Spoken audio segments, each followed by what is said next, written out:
Hello and welcome to On The Money, a weekly look how to get the best out of your savings and investments. In this episode, we're looking at the key trends that have emerged in the first decade of the pension freedoms. Joining me to cover this topic is Craig Rickman, personal finance editor at Interactive Investor. Craig, let's firstly go back in time 11 years ago, as it took a year for the pension freedoms to then be implemented. Where were you during that budget when George Osborne surprised everyone by making these sweeping changes to the pensions landscape? Yeah, I mean, it certainly surprised everyone. It was a huge shock. But interestingly, I was a financial planner at the time, and it sent shockwaves throughout the industry. I remember talking to colleagues immediately afterwards, because at the time when it was announced, we didn't actually know the finer details. We just, remember, or those will remember, then Chancellor George Osborne, standing up in the Commons during his 2014 budget speech and saying that people would be able to draw from their pensions however they wish. No drawdown caps. No one would have to buy an annuity. So it's enormous change. And I think that the tricky thing for that was then going out and talking to clients without knowing exactly how this was going to look and what options would be available to them in a year's time. So there were some really interesting conversations to be had there. But yeah, an enormous change to the pension landscape as it's turned out. Well, at the time, I was a personal finance reporter, mainly covering investments at the Daily Telegraph. And, we sat there as a team and we watched the budget. And it was just a complete game changer for the pensions industry and covering personal finances in general as well. Because as you say, Craig, most people would buy an annuity when they retired, but then these changes meant that going forward, people could have a lot more control over their retirement plans and how they invest that retirement, and they could choose to keep their money invested at retirement and then decide to pay themselves an income, either doing it themselves or using a financial advisor. And I think it really shifted the onus of responsibility to the individual to take control of their finances, both before and after retirement. So Craig, let's take a step back. Could you explain what actually changed? Why did most people have to buy an annuity? I think that's a good starting point. And what then changed with the pension freedoms? Yeah, so the pension freedoms essentially have allowed you to draw from your pensions however you wish. So whether you want to take the lot out in one go, whether you want to buy a guaranteed income using annuity, as you've just mentioned. So that option has still been on the table. As you say, that was the most popular before freedoms. You could do income drawdown, where you keep your money invested and draw a flexible income throughout your life, or you could take chunks out of your pension as and when you like. So partial withdrawals. But yeah, before that, most people bought an annuity. Drawdown was available, but there were caps. Most people there were caps for what most people could draw out, something called capped drawdown. There was a form of flexible drawdown like we're seeing now. You needed a certain amount of guaranteed income in the first place. That was initially set at 20,000, but it reduced down to 12, which was probably the first indications of a shift towards the freedoms. But that guaranteed income had to come from things like the state pension, DB pension income, or an annuity. But then you could take out the rest of it flexibly if you wanted to, but that wasn't open to everyone. That was only open to basically those who had more significant retirement savings or healthy defined benefit. So basically what the freedoms did is it opened that out to everyone and said, you can take your pensions however you wish, which is a massive change and has caused some huge shifts in how people are choosing to draw their income. I mean, they've been offered this flexibility, and as we'll probably discuss, they certainly are making the most of it. Let's get straight to that. So you mentioned there's been huge shifts in the way that people are accessing their retirement savings. So could you talk us through what the data shows on that in terms of the split between people keeping their pension invested or buying an annuity? Sure, yeah. So the Financial Conduct Authority, a city watchdog, has gathered and published data throughout pension freedoms. We'll look at a couple of pieces of the data here. I mean, there's been loads and loads, but we'll focus on a couple of parts of it. So this data shows what people did with individual pots when accessing it for the first time. that part's important. We only have 9 years worth of data because the numbers for the 24-25 tax year won't be available until later this year. So we've only got 9 years, but still it gives us a really good idea about what people have done in response to this greater freedom and choice and whether they've embraced it. The other part of the data is what it's meant in sort of monetary consideration. So how much money has gone into the various different ways that you can access your pension. We'll come on to that part in a bit. But in terms of the pots and what people have done with individual pots. So while most people bought an annuity before freedoms, and to remind people, annuity is a guaranteed income for life or a set period. Most people who buy annuities buy a lifetime one. So after the freedoms, only 1 in 10 pots accessed for the first time were used to buy one. What that means is the remaining 90% was drawn flexibly or was being drawn flexibly in some shape or form. So let's have a look at the sort of various options that you can draw flexibly. So interestingly, more than half of the plans were taken in one hit. That may seem quite a striking figure. So full pension encashed, money taken out, pension closed down. However, 2/3 of these were worth less than £10,000 and about 90%, 9 in 10 were worth less than £30,000. There's generally been smaller pots. We'll come back to that in a second. So that leaves us with the remaining 2/3 or 2/3 and a bit. So 3 in 10 plans accessed for the first time went into income drawdown, where you leave your money invested and you sort of take money out whenever you like. So that's become the most popular retirement income product or strategy. And then the remaining 6% was partially withdrawn, where you take some of your money tax-free and the rest is taxable. That's some horrendous piece of jargon called uncrystallised funds pension lump sum. But it's just a partial withdrawal, as I say, where some is taxable and some isn't. So that's one side of the data. The other is the monetary consideration. So the data here only stretches back to 2018-19. So it doesn't span the whole of freedoms, but it does give us sort of an overwhelming view of what people have been doing. So interestingly, £7 in every £10 of pension money access for the first time is entered drawdown. So sort of emphasising its place as the preferred retirement strategy. So as stated above, while more than half of pots were fully cashed in, these amounts were small. So only £1 in every 9 was withdrawn using this method. So that emphasises that the people who were taking or withdrawing pots in full, these pots were generally kind of, relatively small. And the same with annuities and partial withdrawals. So again, about one in every 9.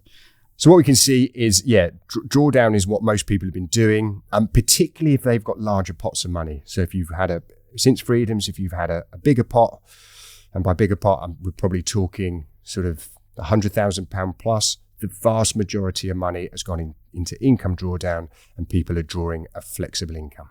And of course, with drawing a flexible income, you have greater freedom, but then you also have greater personal responsibility. I remember at the time that the pension freedoms were announced, Sir Steve Webb, who was the pensions minister at the time, made the tongue-in-cheek remark that pension savers could use their pension pots to splash out on a Lamborghini.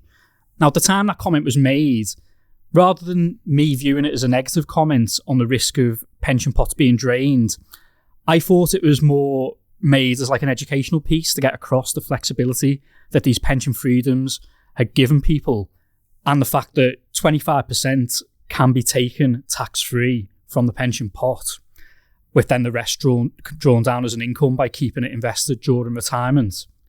Craig, what does the data show in terms of how people have been approaching the pension freedoms, in terms of how much they've been withdrawing? I mean, of course, there is the risk of draining your pension pot too soon, particularly if your investments underperform and if the pension withdrawals you're making are overly aggressive. Yes. Well, again, we'll turn to the FCA's data on this. And this is the most recent data, which is from the 23-24 tax year. So this focuses on regular withdrawal percentages based on pot size. And what we can see is, pot size is a big determinant here. So for those who have got smaller pots, they're typically taking out larger amounts. So amounts greater than or equal to 8% is by far the most popular withdrawal percentage. And that kind of carries on all the way up to as you get to sort of 250,000 and above, and then it reverses. So for those with bigger pots, the two most popular sort of percentage groups for withdrawals are less than 2% and between 2% and 3.99%, which is really interesting. Again, this is only on individual pots, so it's quite possible that someone could have a smaller pot and be taking quite a lot out, and have a larger pot and being a bit more conservative with the withdrawals. So it doesn't tell us everything, but it does give us an idea about what people are doing. And again, we don't know whether, what each individual is whether they're doing is suitable. That's a personal thing. I guess the thing to add as well is that investment conditions since freedoms on the whole have been pretty good, potentially in the past few years. So even if you're drawing out 8% of your pension every year, whatever the size is, provided you've had good exposure to equities over this period, it probably hasn't done you a great deal of harm. The big question now is what's going to happen in the next 10 years. I mean, we've seen a return to investment volatility recently. We don't know whether this is going to continue, but I think it sort of stresses the importance of examining your drawdown strategy at least once a year, if you are withdrawing a specific percentage out, and that's what you're aiming for. In terms of withdrawing a percentage each year, often cited is the 4% rule. So the theory is that if you take 4% out, then your retirement pot will potentially last for 30 years or more. However, it's a rule of thumb and it does not offer any certainty.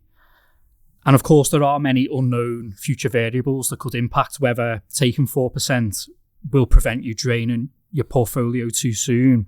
What are your thoughts, Craig, on this 4% rule of thumb? It was a financial planner who came up with the rule, and I think it was in the 1990s he came up with it, so it was quite a long time ago. Yeah, the Bengen rule. It's got a few names: Bengen rule, safe withdrawal rate. But yeah, I think it can be seen as a good guide, a good starting point, but nothing more than that, really. I mean, it's not an overly aggressive withdrawal rate, 4%. So as long as markets haven't performed particularly badly during the period that you'll be drawing 4% out of your portfolio, it should be enough to see you through your retirement. Again, unless markets perform badly and you lived for a particularly long time. But I mean, the problem with the 4% rule, or any rule of thumb for that matter, is that it's not personalised. And I think that's the key when managing a drawdown pot. And like you said at the start, unless you're taking financial advice, it's up to individuals to manage that. And so picking a withdrawal rate at the start as when you enter retirement, and then just hoping that's going to see you through, can be quite a risky thing to do, even something as conservative as 4%. So, any withdrawal strategy should be tailored to yourself, your circumstances, how much income you need. And in an ideal world, you'd review it regularly, at least once a year. Another tactic, if you focus on income-producing investments in your pension portfolio, is to consider only taking the natural yield, particularly when stock markets are volatile, as indeed they have been over the past couple of months.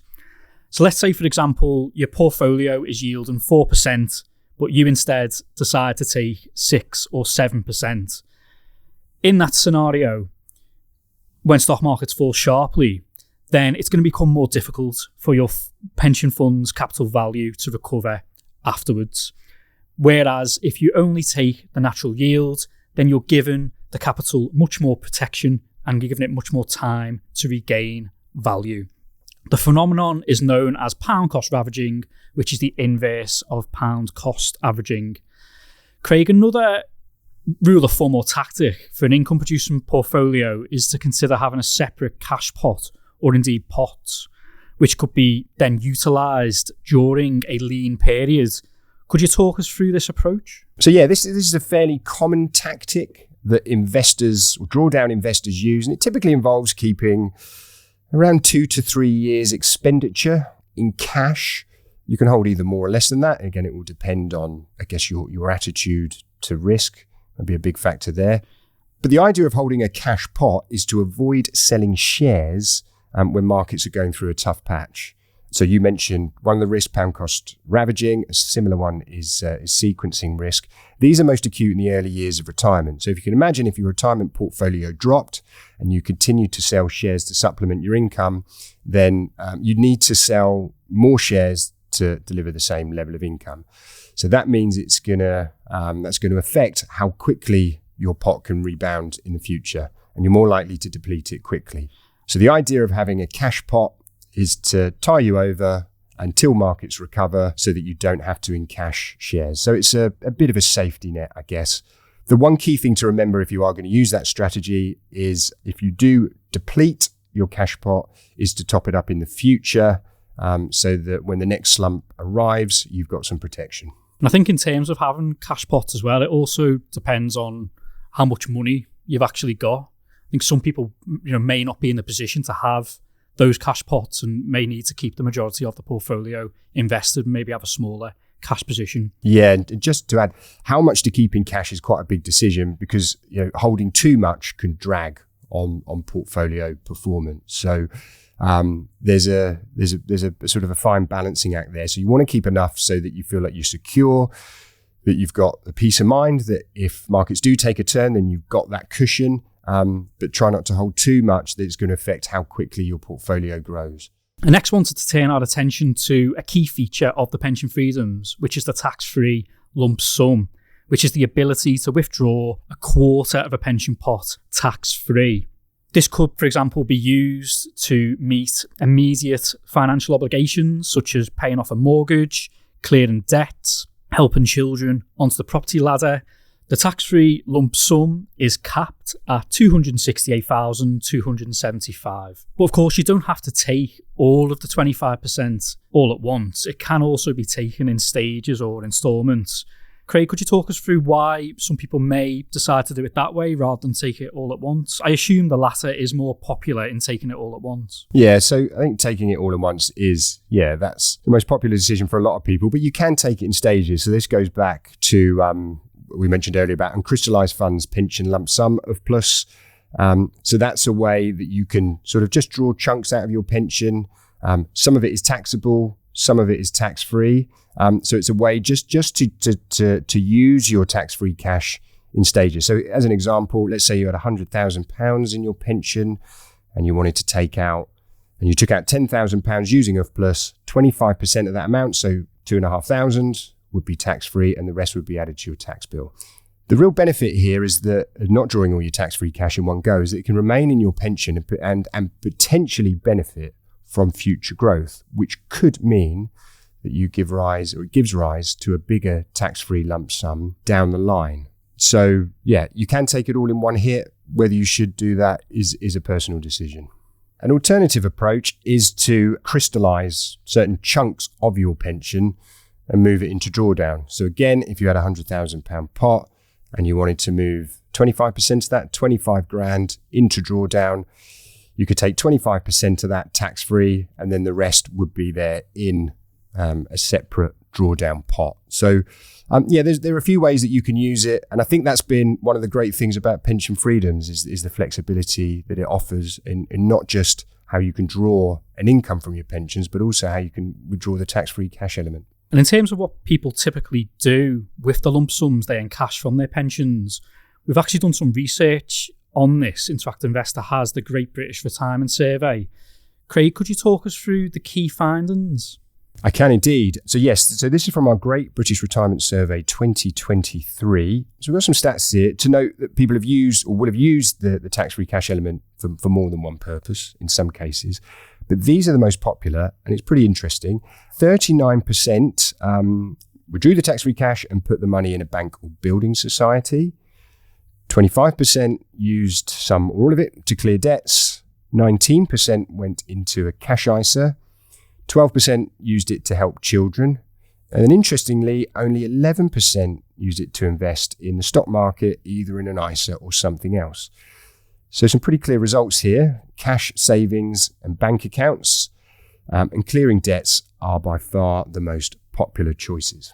I think it's a really interesting finding that most people are putting it into banks or building societies rather than investing the money.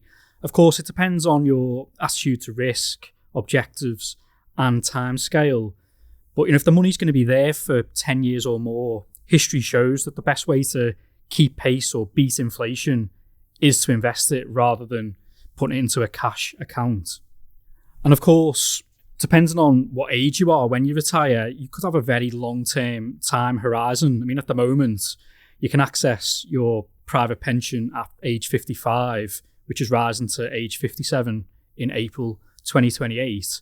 When you could hopefully have a 30 or even 40-year time horizon. And we know over those time periods, Craig, as mentioned, the stock market does tend to beat cash. However, it is important to have rainy day savings, and of course, everyone's personal circumstances are different. So it is hard to pass on comment about whether each individual has done the right thing. Yeah, absolutely that. I think it's, again, and that's been a bit of a thread that's been weaved throughout this, is that these are all personal decisions. And also we don't know, some people could have put the money into a bank account, but then had some short-term plans for it to use it in a couple of years, but that was the immediate destination. But I think, you do have to be a little bit careful when sort of keeping, especially if large amounts in cash, as if you've moved them out of your pension, because if money in a bank account is taxable, cash ISAs the interest is tax-free, but in a bank account, the money is taxable. It doesn't necessarily mean you'll pay tax. There's something called the savings allowance.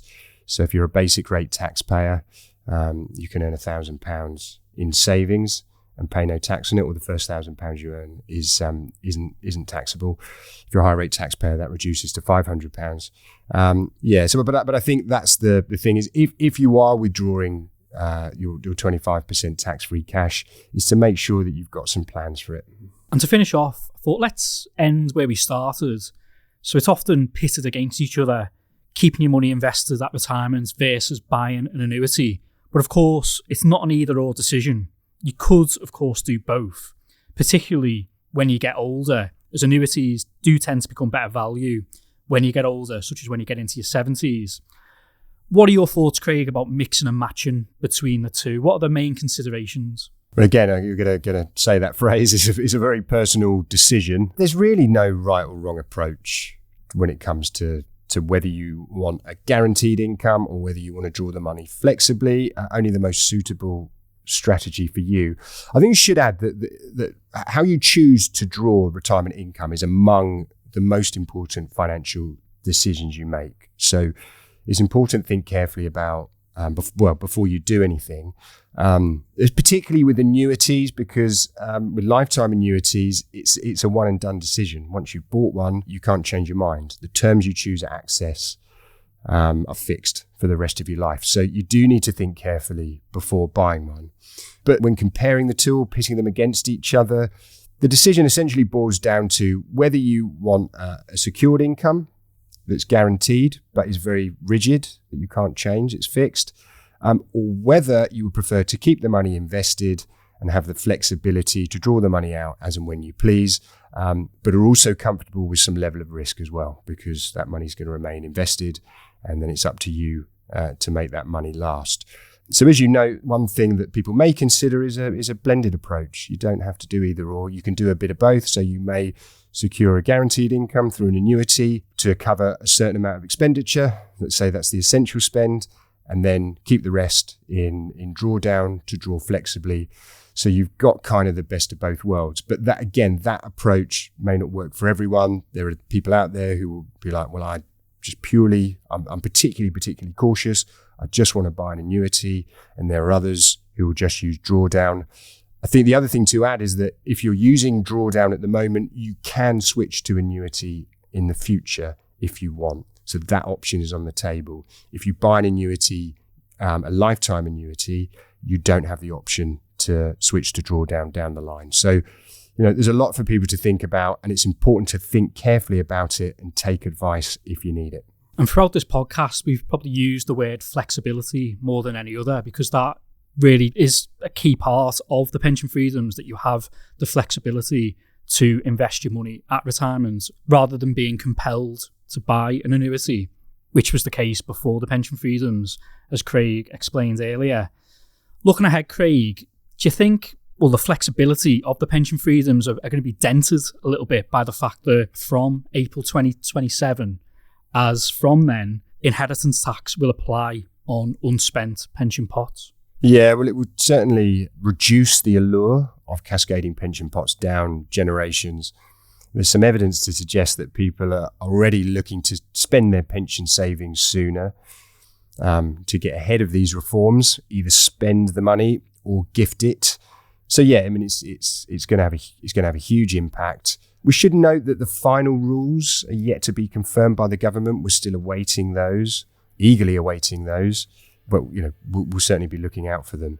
But I think either way, this impending change, which means that unspent pensions will form part of people's estate, will have some impact on how people access their retirement savings for the next 10 years of pension freedoms. Well, thanks to Craig, and thank you for listening to this episode of On the Money.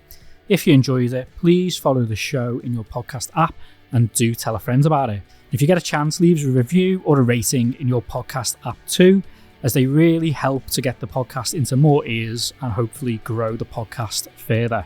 You can join the conversation, ask questions, and tell us what you'd like to talk about via email on otm@ii.co.uk,